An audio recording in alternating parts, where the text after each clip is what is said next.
Қайырлы кеш, құрметті көрермендер.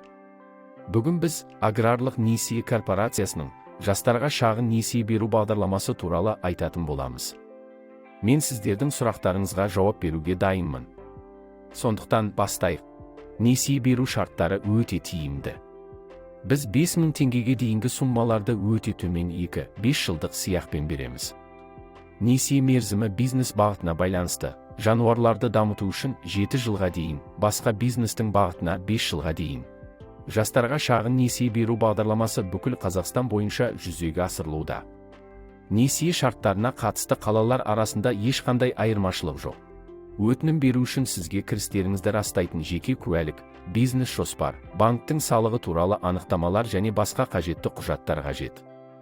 Өтінім бергенден кейін, Аграрлық несие корпорациясы бизнес жобаны бағалау жасайды және ондаған кезде ақимды комиссияға жібереді. Шағын несие беру мақсаттарында арнайы бағытсыз келісім беріледі.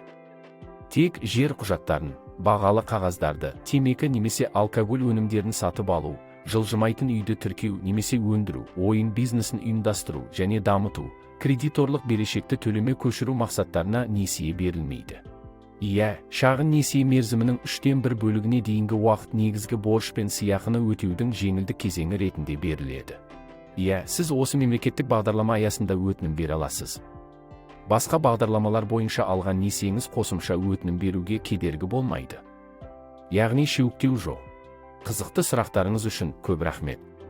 Біздің әлеуметтік желілердегі жаңалықтардан қалыс қалмаңыз.